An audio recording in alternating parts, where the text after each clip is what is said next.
in order to help people to understand what our real rights are.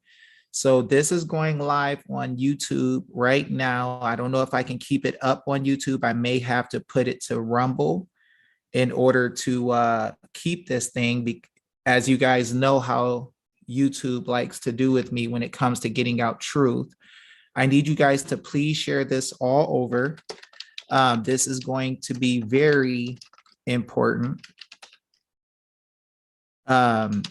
We have to deal with this so-called Arms Act in order to show the people what is really going on, because a lot of people are stressed out and worried about this so-called Arms Act. And what's going to happen is people are going to be tricked into unlawfully giving up their protection. And I don't believe that that is legitimate or right. So once again, I wish for everyone to share this video. We should have some very important people watching this. We are going to deal with some serious matters of law and make sure that we put a stop to these things that are going on. Now, if you are watching us, can you please say hello so I know that you can hear me well, everything is okay. Can you guys hear me well? Everybody, please get this shared out. I'll give a minute for everybody to get on. This is going to be one of the most bombshell revelations that you have ever seen when it comes to the rights of the people to bear arms. We have had many people lie to us. We've had many people give out information that was not real law. Yes, sir, Brian. We have had real people who have stood over time to deal with some of these issues, but it's time that we deal with this issue completely, thoroughly, and we really look at the law. Now, what has happened with many attorneys around the nation is that attorneys in many cases have been taught the law by omission. So those who were controlling the teaching of lawyers decided to start bringing down the amount of information that they share with the lawyers. And then that allows for many administrative acts to happen or come forth that are based on not the real law of the land, but it is based off of commercial activity. Now, there are a lot of people who come around and they talk about commerce this, commerce that, UCC this and UCC that. That's none of that. This is none of that. What we're going to do is show clearly how the law is being broken by hiding the real truth in law. And we're going to go down to the constitutions. We are going to look at the fundamental principles of law, which created America. Like the whole lawful basis of America comes from, you really won't have to, Christopher. It really comes from the fundamental principles of law, which most attorneys don't know. So what we're going to do is take you to the actual real law. And I need you guys to share this everywhere, because this is another one of those instances like we had with the UAW when they were trying to suppress everybody and make them take certain things that they didn't want to take or they would lose their job. We stood up against them, and by God, we shut that crap down across the nation. You look at the federal mandate, we went after that. Some of our students dropped affidavits inside of the federal court case. The judge mentioned the affidavits, and you see that that was shut down. We also sent notice during the whole the OSHA Act so-called mandates. We sent notices to Kavanaugh directly, and we dealt with some of the things that the law says that no attorney would ever show us. Jackie, I don't know what you're asking about cash for the private. We're talking right now. So if you're here, I guess you're paying attention for free, like all national issues that are important. But attorneys will many times omit the truth. So a lot of people do say things like, shall not be infringed for arms, but do we really understand the complete story behind this shall not be infringed and why it is said in the United States Constitution and what it means? Because it seems that a lot of government officials don't really understand what shall not be infringed means. And it makes sense that they don't understand because in school, they didn't really teach us anything but part of the federal constitution. The truth is that most of our liberties and rights exist in the state constitution and they don't show us. Now, because they don't show us, it makes it way easier to trample our rights. But remember, the United States simply has an agreement with every single state where they accepted our state constitutions, which means that everything in our state constitutions are guaranteed by the federal. So the federal understands when we have certain rights that are expressly written in the state constitution, they accepted it already, and they know not to interfere with the rights of the people in the states. But they're not teaching the people this. So they're coming out with this idea, trying to tell you that they have the power to stop you from having certain weapons. The crazy thing is, the government servants get their authority to have certain weapons, even in the military, because the people grant it. If we look in the United States Constitution, we'll see where we granted them the ability to be able to have a military in the federal. Who wrote that? Just go back to the preamble of the United States Constitution, and it's going to tell you that it's we the people. So if we the people in the states granted authority to the federal in order to exist, and we tell them what they have the power to do, you're going to find something very, very, very sneaky that's being hidden. See, I want you guys to pay close attention to the authority that we give the Fed in the United States Constitution. I'm going to pray real quick and then we're going to get going. Remind me what I just said. Dear Heavenly Father, we thank you for this day. We thank you for this blessed and wonderful country. We thank you for letting us live in the land of the free, Father. We thank you for blessing our forefathers to be so wise as to use your word and your counsel to create the law, Father, which stands and binds all government servants so that we can find it and easily go back to it and test it against your word and use it, Father, as a tool to correct those or reprove those who would do wrong, Father, as our servants. Father, we ask that you bless everybody under the sound of my voice, that you bless the nation, that you help us to understand how to stand, Father.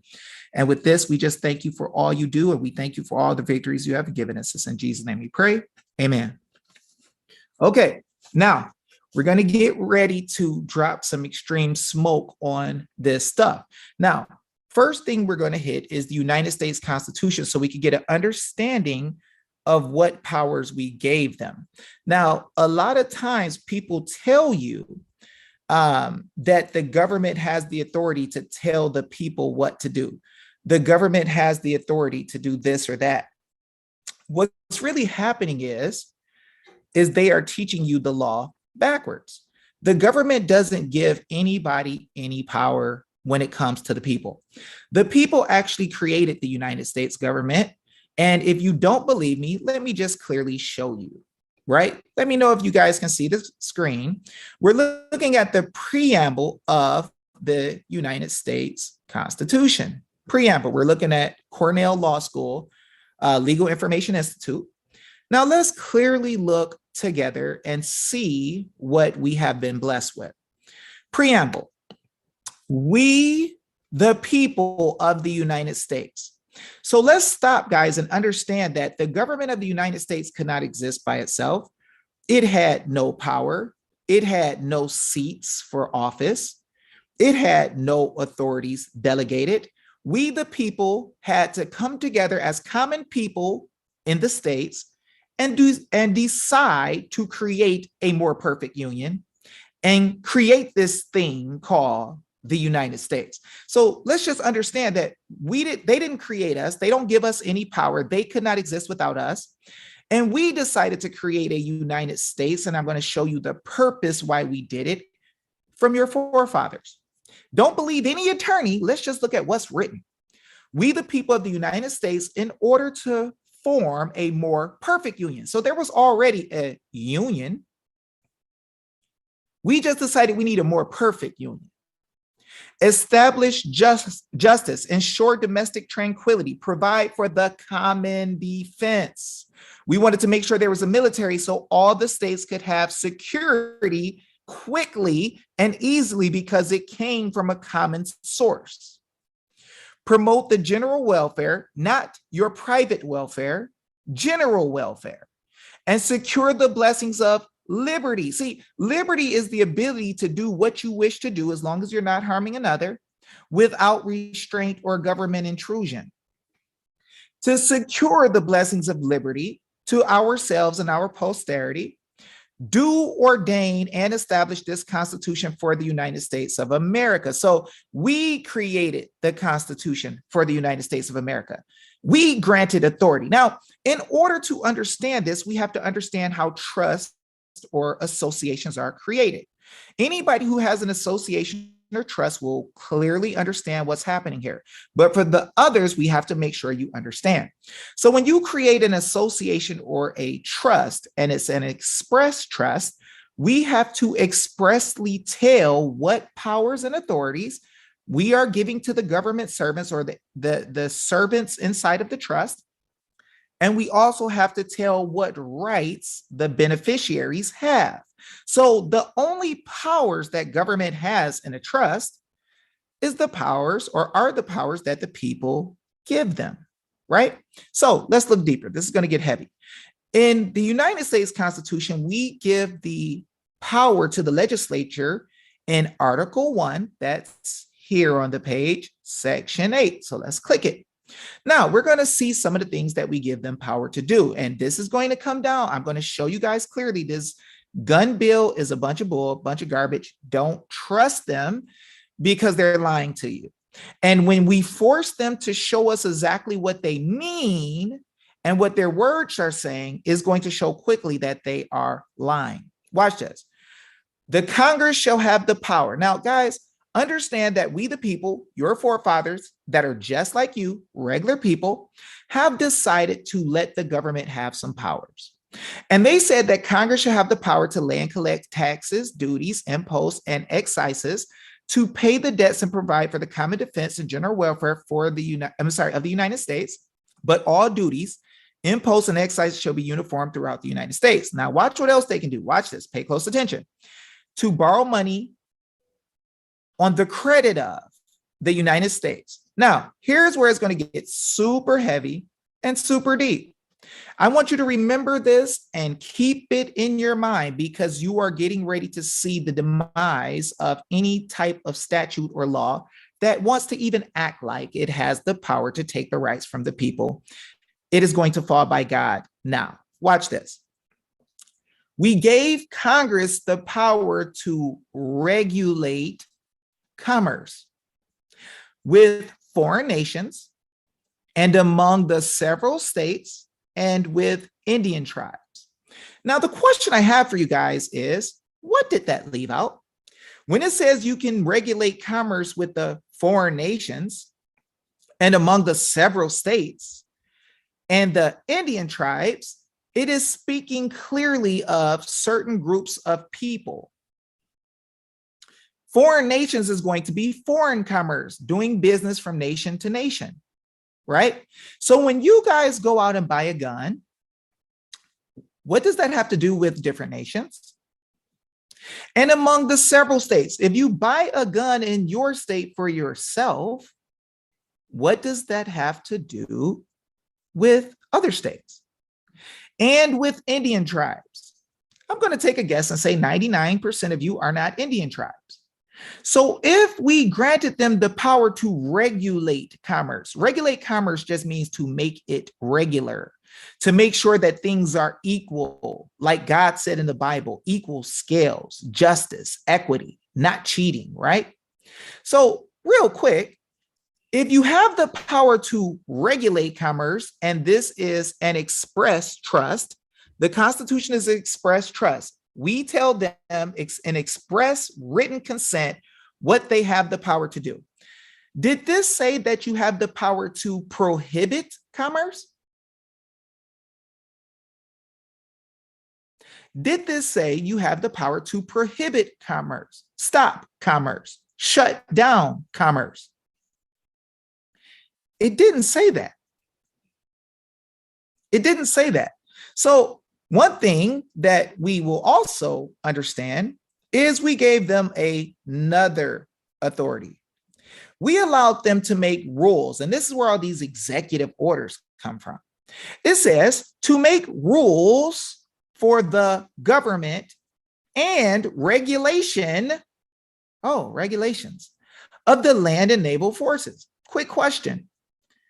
Did that say regulation of the people? Did that say regulation of the people? So here's all this authority we gave them. It's approximately 19 things. All these things here. In DC, they get to make legislation over the rights and all this stuff of people, but we're not in DC. Watch this. To exercise exclusive legislation in all cases whatsoever over such district not exceeding 10 square miles. Oh, okay. 10 miles square, I mean, not 10 square miles, it's totally different. 10 miles square.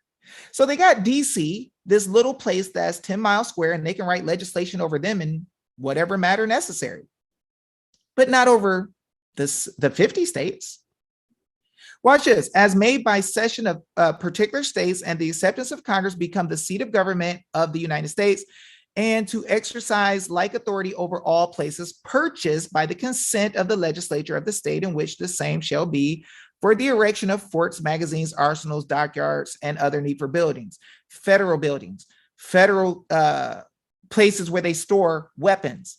But notice it did not say they can make law over the people, right?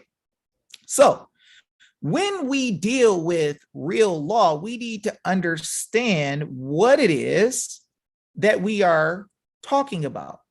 We need to deal with what they have power to do. So I just showed you that they have the power to deal with commerce between Native Americans, commerce between foreign nations, and commerce, right, with among the several states, so from state to state. Now, we need to understand commerce. See, when you are taking something and you are using it for financial benefit, then what happens is that you are doing a business which the people have to give you authority to do. But there's a totally different type of rights that the government does not like to tell you about. And this is why most of you on this video right now don't know what your state constitution says. Because the government, federal, took on every constitution and certified it so that they say that they accept it as legitimate, and they agree to not trespass against the rights of the people. Now, in law, guys, we are supposed to come before the government often and teach them fundamental principles of law. The fundamental principles of law actually show them what it is that they're supposed to do. Now, the problem is if we don't know our state constitutions, which they have not shown us, how do we keep them in line if we don't know how to frequently bring them to the fundamental truths of law? Let's see this in Arizona State Constitution. Text of Section 1, Fundamental Principles. A frequent recurrence to fundamental principles is essential to the security of individual rights and the perpetuity of free government. If you want the government to continue to function as servants rather than your slave masters, you have to take them to the fundamental principles of law, because there's always some slick, conniving man that is looking to deceive you when it comes to the law. Now, what I'm going to do is I'm going to show you the difference between commerce and the people which exist in the private realm. In the law, people are going to laugh at me for this because they haven't got taught the law, but then once I show it to you, you won't be able to laugh. When it comes to law, the people have not been taught the difference between the public realm and the private realm. Our forefathers created what is called a republic with the United States, and the 50 states are all republics. Republics is a compound word. Res, which means thing, matter, or affair. And then the word publica, those things that are open to the public. Anything that is in the private realm is outside of the jurisdiction that we gave the government in a republic. So everything that deals with your private health, your private welfare, your private rights for liberty and justice, where you decide to go to church, if you decide to go to church or not, what kind of weapon you decide to have, that is actually private and deals with your private affairs. Now, people are going to say, David, that doesn't make sense. My lawyer told me. Well, what I'm going to do is I'm going to show you what your lawyer never shows you. I'm going to go to Article 2, Section 8 of the Arizona Constitution and just question you about this. Right here it says, no person shall be disturbed in his private affairs. See, there's a such thing of private ownership and private affairs where the government actually is not supposed to interfere.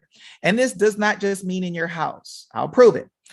No person shall be disturbed in his private affairs or his home invaded without authority of law. So if there is no authority in law, starting with the state constitution, then there is no authority to do it in a statute. So if we never grant you authority to interfere with our private affairs, then you, as the government, can't have the power to do it. Now, what I'm going to do is I'm going to show you that these statutes that you guys are reading are created to trick you. Notice how much the attorneys for the federal legislature talks about you don't need that gun to hunt. You don't need that gun for sports shooting. What they're trying to do is trick you out of the jurisdiction that you hold and get you to believe that you're under a jurisdiction that they hold. And I'm going to prove it. But let's start here. How is it that in Arizona, it says this? The right of the individual citizen to bear arms in defense of himself or the state shall not be impaired. Shall not be impaired. You can't impair me from getting arms to defend myself or the state. Now, for some reason, the government has a big problem in the federal with hiding information like that. I'm not going to the Second Amendment because the Second Amendment was created by the people after we already had states. What we need to understand is, what does the state constitutions say about the rights of people to carry weapons? Is the government supposed to be regulating the people? Or are the people supposed to be regulating the government?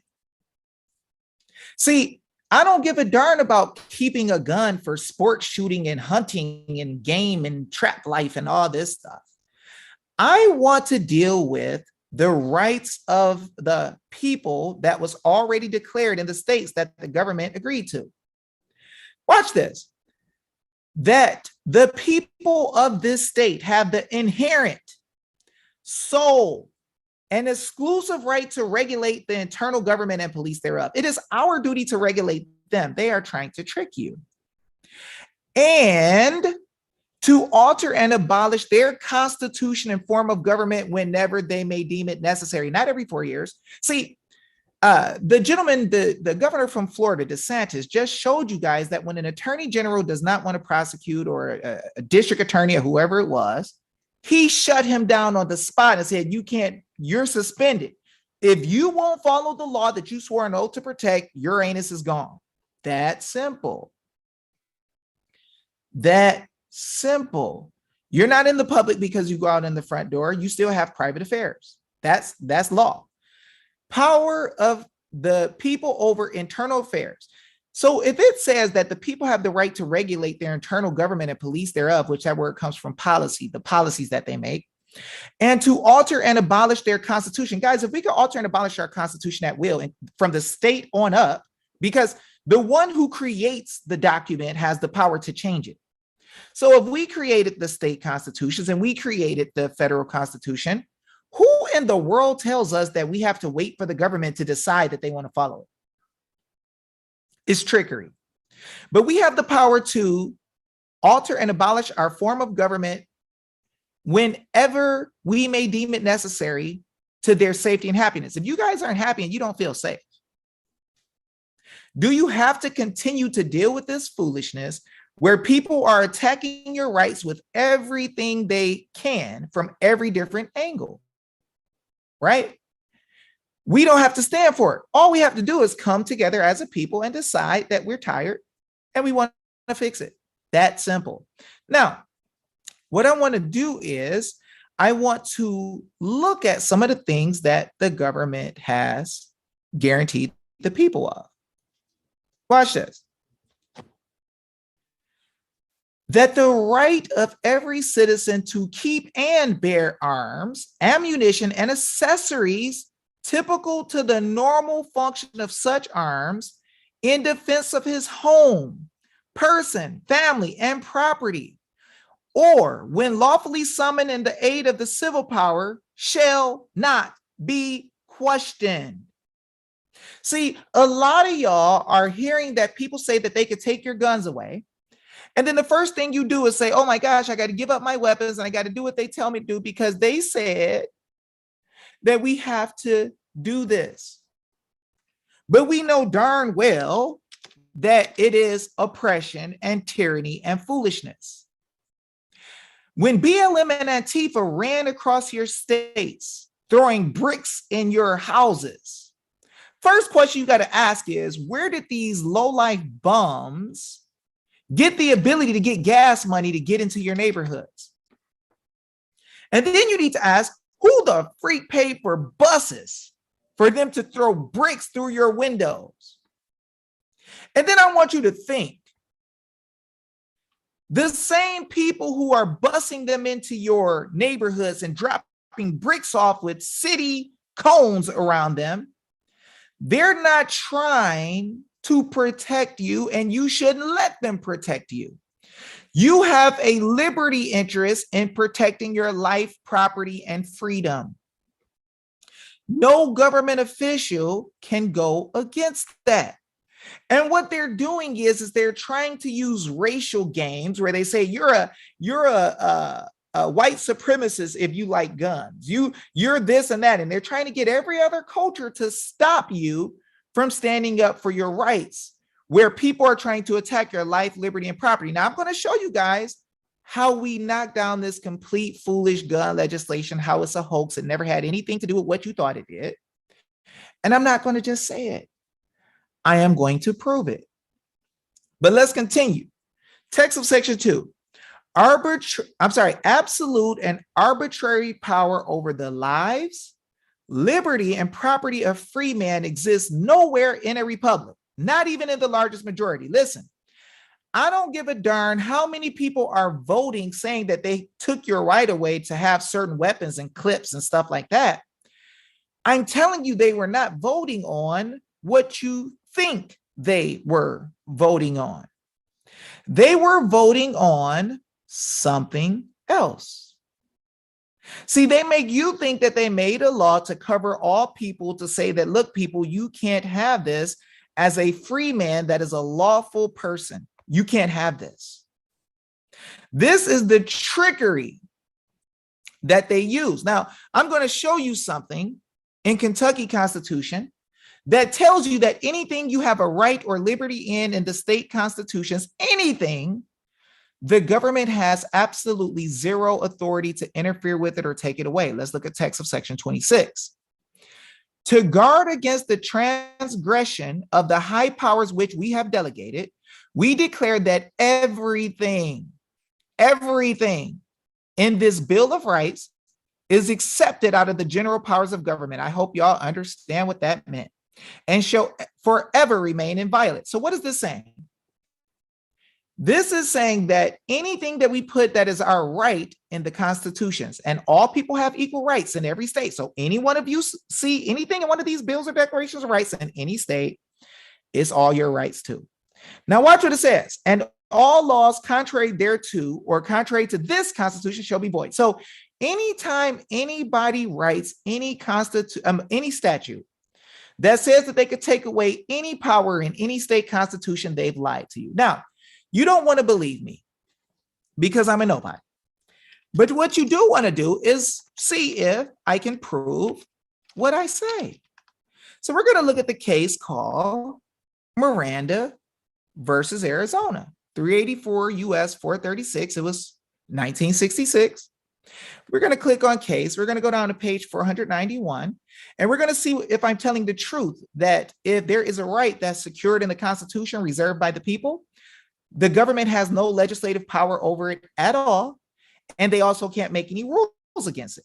So all these executive orders, all these so-called legislative acts that say we can take somebody's guns from them, guys, do you not realize that they didn't tell you who the statute was talking about when it said that they could stop somebody from having guns? See, they'll play and say, you know, Jim Jordan, who I love, he'll say sometimes, well, you can't do this because you'll make guns in people's houses, just the people, unlawful. Jim Jordan, you're kind of not telling the whole truth. You can't make guns in people's houses unlawful if you never had the authority to restrict the private rights of the people to have any weapon they wanted. You may have lied and act like you had that authority, but David Jose is going to show everybody that you're lying. Here we go. Miranda versus Arizona, page 491. Where rights secured by the Constitution are involved, there can be no rulemaking or legislation which would abrogate them, get rid of them. The legislature has zero power to write a statute that would go against your right. So because they can't write a statute that goes against your right, what they do is they write statutes and make them look like they're talking about you. And they let the attorneys go out and lie and say they're talking about you, but they're really not talking about you. Now, perfect example. What I'm going to do is talk to you a little bit about how we gave them authority to deal with interstate commerce, and we gave them the authority to deal with international commerce. But I'm going to blow you guys' mind really quick with just the Gun Control Act of 1968. Because what we have to do, and this is Public Law 90-618, is we have to look at the original legislation, guys, written by the legislature, in order to make sure that we understand exactly what is being talked about. They will trick you into believing that it's talking about the people when it's not. And I'm going to prove it. Watch this. An act to amend Title 18, United States Code, to provide for better control of the interstate traffic. Whoa. Interstate traffic? Okay, so guys, those of you who are buying weapons as one of the people for your own protection, it was guaranteed that you have the right and that it cannot be impaired or infringed. So let's see if this is talking about you. Be it enacted by the Senate and House of Representatives of the United States of America and Congress assemble, that this act may be cited as the Gun Control Act of 1968. Title I, State Firearms Control Assistance. Here we go. Section 101. You can't even go a page into this thing before you realize how much they're liars. Watch this. The Congress hereby declares, you got to understand their original intent and purpose because it foils every single act after it. The Congress hereby declares that the purpose of this title is to provide support, not order the federal, state, and local law enforcement, to provide support to federal, state, and local law enforcement officials in their fight against crime and violence. Oh, okay, so you made a statute to go against crime and violence, which would be for criminals or people who you give a license to bring weapons in the country or in the states, right? Watch this. Now, what we got to do, guys, is know exactly what these things are not, because this will show us that they've been lying this whole time about this law and taking weapons away from you because you didn't know. Let's see if Dave Jose is lying. And it is not the purpose of this title to place any undue or unnecessary federal restrictions, see that regulation, or burdens on who? Law-abiding citizens with respect to the acquisition, how you get guns, possession, what the frick you got in your house. You remember they told you, oh, if you got these guns in your house, it makes them illegal right away. Shut the frick up, you're lying. Watch this. Or use of firearms appropriate to the purpose of hunting, trap shooting, target shooting, personal protection. Oh, so you didn't mean to make any of these statutes to have anything to do with any weapon that any man or woman would have for their personal protection or any other lawful activity? Could that be a lawful activity like having any type of weapon that's necessary to fight off a whole bunch of people that are trying to destroy the state or the people, or dropping off bricks and guns for people to come ransack people's houses and then they won't prosecute? Those types of activities? Yeah. Watch this. And that this title is not intended to discourage or eliminate the private ownership. See, there's a difference between commerce ownership to sell weapons to people all over the place as a business and having private ownership of weapons because you can't interfere with people's private affairs. You don't have the authority to even tax people's private stuff. You may act like you do, but we'll see. Intended to discourage or eliminate the private ownership or use of firearms by law-abiding citizens for lawful purposes, like protecting your freaking self. So if the original statute that they're using to say that they're controlling firearms tells you that it wasn't the purpose of the legislature to make a statute for them to take your firearms, how are they amending the statute and making a different purpose? They really don't want to play the games, y'all. I want y'all to look at that again. It tells you that this statute was not created to interfere with the private property of the people, private ownership of weapons, personal protection, target shooting, trap shooting, hunting, whatever it is. This was not created to interfere with the rights of the people.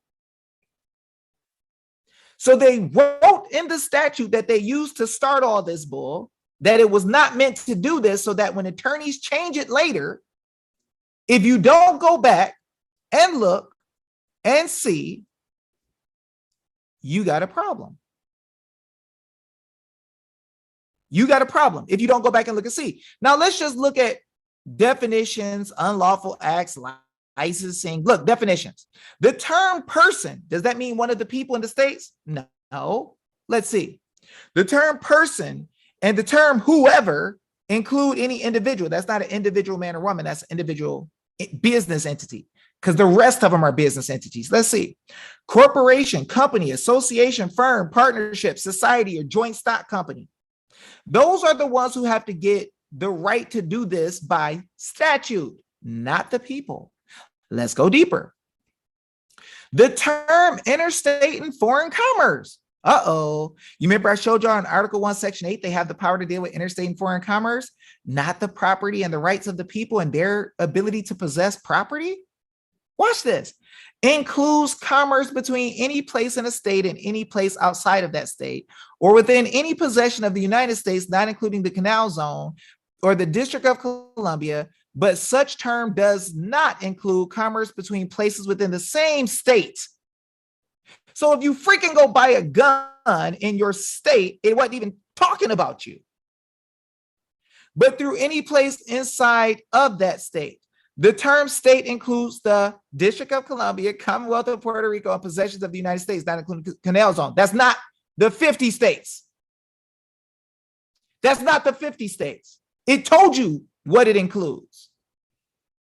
The term firearm means any weapon, including a starter gun, which will or is designed or may be readily available to convert it to expel a projectile, by which action of an explosive, the frame or receiver of any such weapon, any firearm muffler or firearm silencer, any destructive device. Now let's pay attention. But it already told you that this does not apply to private people who want to own a weapon. It does not apply to private people. So if it does not apply to private people, why does it matter what the freak they're talking about when they're trying to go after business entities who are selling them for a profit? Let's see. Let's look at number 11.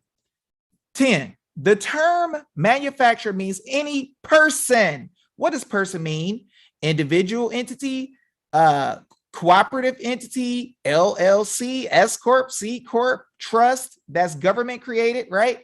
All of those entities were the ones that were listed above. It told you that this did not apply to the people. It clearly said it was not applying to the people. So if it says it's not applying to the people, manufacturer, dealer, and all this stuff does not apply to you. Look at number 10. Means any person engaged in the business of manufacturing firearms or ammunition for the purpose of sale or distribution. This has nothing to do with somebody who is getting a gun for private use, and these entities are not allowed to restrict lawful people from having access to weapons either. They just tricked us. Let's go deeper. And the term licensed manufacturer, see, notice the ones that they can license by statute, means any person licensed under the provision of this chapter. So this just allowed them to create a licensing ability for entities doing commerce, not the people. Number 11, the term dealer means any person engaged in business of selling firearms at wholesale or retail. Any person engaged in a business of repairing firearms or making or fitting special barrels, stocks, or trigger mechanisms to firearms, or any person who is a pawnbroker. The term licensed dealer means any dealer who is licensed under the provision of this chapter. Well, guess what happens if you're not licensed under the provisions of this chapter, or you are one of the people working with another one of the people to provide weapons for your own defense? They can never interfere unless you're breaking the law, like you're just killing people or something. But lawful people can freaking get as many weapons as they want. They just lied to us. Look at number 9. The term importer, foreign commerce, once again, means any person engaged in the business of importing or bringing firearms or ammunition into the United States for purposes of sale or distribution. And the term licensed importer means any such person licensed under the provisions of this chapter. Notice none of this said the people. None of it. And every bit of it deals with the end use. If you're using it to sell to everybody, then what that means is you're doing interstate commerce.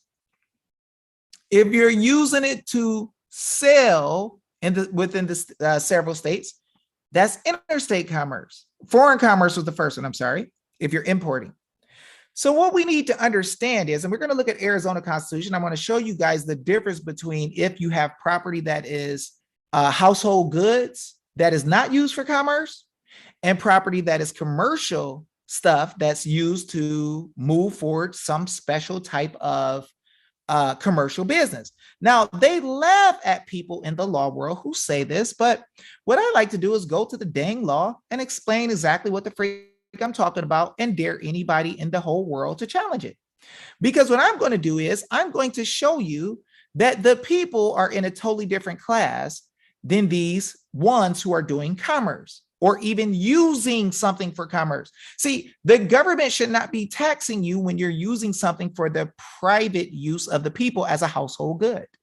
Now, this is going to sound crazy that I'm telling you that there's things that are outside of commerce because we haven't been taught that.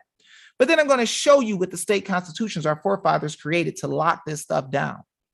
Article 9, Arizona Constitution. Let's see what it says. Public debt, revenue, and taxation, right? Now, one of the things they never do is tell us what should be exempt from taxation. But I'm going to show you today that this whole thing between commerce and things owned by the people in the private right, as household goods just to take care of their life and family, those things that we buy for ourselves are not to be taxed by any type of freaking tax, regulation, stamp, or any bull crap. And I'm going to prove it. What things are not subject to taxation in Arizona? There shall be exempt from taxation all federal, state, county, and municipal property. Now, how in the world does the government have their property that they got from us be held without tax as a granted authority if the people don't have the power to have their property not be taxed? You can only grant in a constitution what you have. I can't grant Africa to people in America. It's impossible. I don't own it. But how am I giving them the power to not be taxed? Better think about this. Let's go deeper. Property of educational, charitable, and religious associations, PMAs, or institutions not used or held for profit. Oh, this commerce thing again. May be exempt from taxation by law. Property of educational, charitable, and religious associations, 501c3 churches, you slipped. You allowed these people to make you into 501c3 entities when you were already exempt from taxation. They just didn't tell you. So guys, already we see property of educational, charitable, and religious associations are to be exempt, right? But that's not commerce. See, they tell you the difference between the use. Like I told you guys, the institutions not used or held for profit, NRA, they're not supposed to be taxing you because you're using things for private use and not in a commercial nature. You're not gun dealers. Now, you may provide weapons for your people, but you're not a gun dealer. You're not doing this for commercial benefit. Let's go deeper. Public debts, as evidenced by the bonds of Arizona, its counties, municipal, and other subdivisions, shall be exempt from taxation. Now we're going to go to the next level, the part they don't want you to see and don't want you to know across the country. It's about to get heavy. Everybody share this everywhere too, and please like it. I might lose my channel for this. I'll try to get this over on Rumble if God should let me live. I recorded it too, so I can put it on Rumble. But let's look at number 4. This one is going to make your brain explode. All household goods owned by the user thereof. Oh, okay. So if you own something privately and used solely for, here we go. Here's a big word. Here's a big word. Get ready. Non-commercial purposes. What the heck have they been hiding from us? Non-commercial purposes shall be exempt from taxation. Now they're going to say, well, what special thing do I have to do to be exempt from taxation if I have things owned for non-commercial purposes? Should I have to go to the government and get a tax stamp and pay it to not be taxed? Or should I have to let them take my stuff and charge me? No, they're not supposed to be charging you. Things used solely for non-commercial purposes. See, this is the trick about the cars. They'll get your car and tell you that, oh, we got to tax you for it. And they don't realize that they're not differentiating between you and those who are driving commercially. And they won't teach you this. So when you look in the law and you find out what it really says, it kind of blows your mind. So let's look again. It's going to get heavy. Watch this. All household goods owned by the user thereof and used solely for non-commercial purposes. So if I'm not using my car or my gun for commercial purposes, shall be exempt from taxation. And such person is entitled to such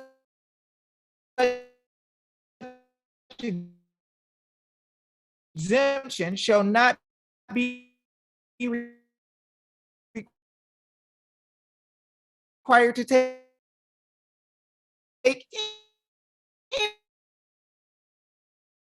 any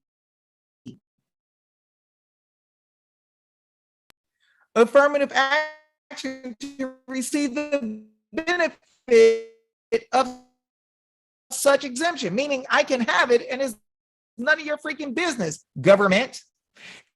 It is a private situation. You are not allowed into when they started all this mess. Let me show you so we can help you understand really. When they made this gun control, they wanted to try to take guns from people, they would have said so. Is my mic cutting out again, y'all? Is it still breaking up? Test, test, test. Is it still breaking up, y'all? This is one of the most important videos ever.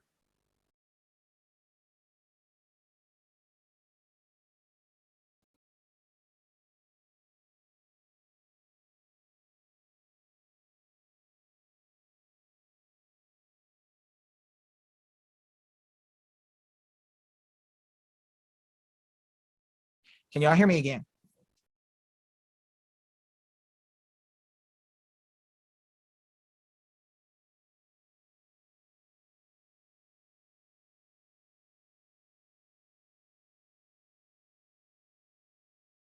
Can y'all hear me again?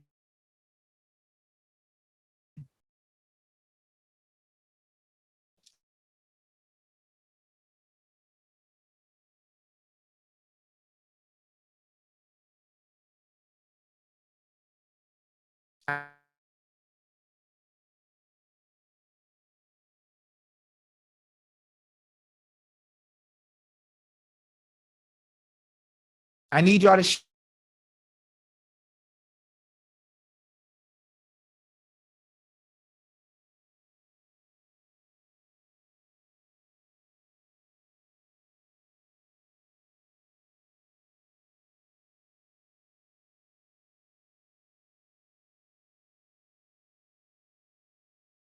share